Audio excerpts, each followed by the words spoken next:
असदुद्दीन ओवैसी, उन्होंने बहुत सारी चीजें इस दौरान तवांग की इस घटना के बाद कही कि मैं पहले से कहता आ रहा हूं और देखिए ये कितना चिंता का सबब है।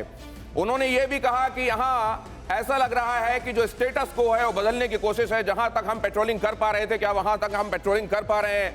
उन्होंने ये भी कहा कि देपसांग और देमचौक में क्या स्थिति है ये बताया जाना चाहिए। मांग तो उन्होंने ये भी रख दी कि असल में एक मल्टी पार्टी डेलीगेशन ले जाकर इस बात की तस्दीक होनी चाहिए कि वहां क्या हो रहा है। ये सारी बातें आपने सुनी। असदुद्दीन ओवैसी, मैं आपसे ये जानना चाहता हूं कि इसके अलावा भी कुछ रह गया है क्या, क्योंकि उसके साथ में इस चर्चा को आगे बढ़ाना चाहता हूं। कुछ और जोड़ना चाहते हैं आप? नहीं, आप शुरू करिए, चर्चा शुरू करिए। सबसे इंपॉर्टेंट 3 चीजें जिनकी तरफ आप ध्यान खींचना चाहते हैं इस देश का, पॉलिटिकल लीडरशिप का, आर्मी वेटरन्स का, वो 3 चीजें क्या है?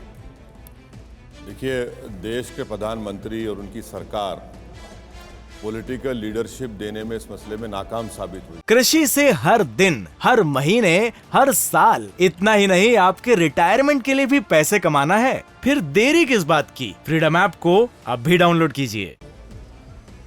मुझे ये कहना पड़ रहा है कि पॉलिटिकल लीडरशिप को लीडरशिप दिखाना है और ये सरकार जो है आर्मी के पीछे अपने आप को छुपाती है।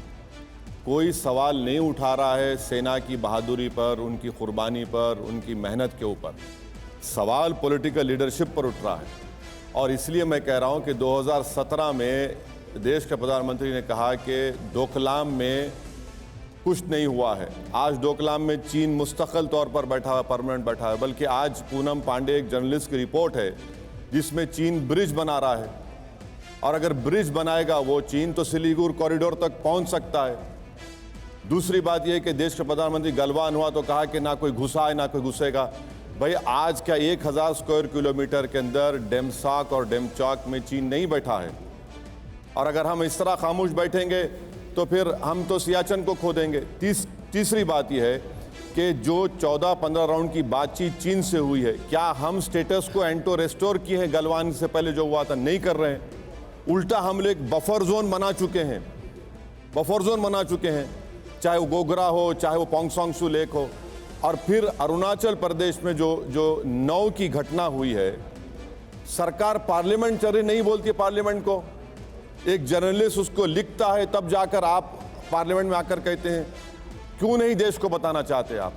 5वीं बात यह है कि बरतानिया का, इंग्लैंड का टेलीग्राफ अखबार एक आर्मी के सोर्स को कोट करके कहता है कि ये तो महीने में 2 मरतबा इस तरह की क्लैश होती है पिछले 2 साल से, उस पर भी सरकार कुछ नहीं कहती है।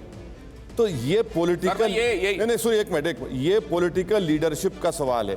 अब आप मेरे को बताइए कि इतना सब हो रहा है चीन के साथ, हमारा ट्रेड डेफिसिट मालूम आपको कितना है? हम चीन से कितना इंपोर्ट कर रहे हैं? चीन से हम लोग 2020-21 में $65.21 बिलियन का इंपोर्ट हुआ है, $21 बिलियन का एक्सपोर्ट हुआ है। अब आप आ जाइए 2020-21-22 में 94.57 बिलियन का इंपोर्ट कर रहे हैं चीन से हम। और सरकार क्या कहते हैं, हमने टिकटॉक को बैन कर दिया।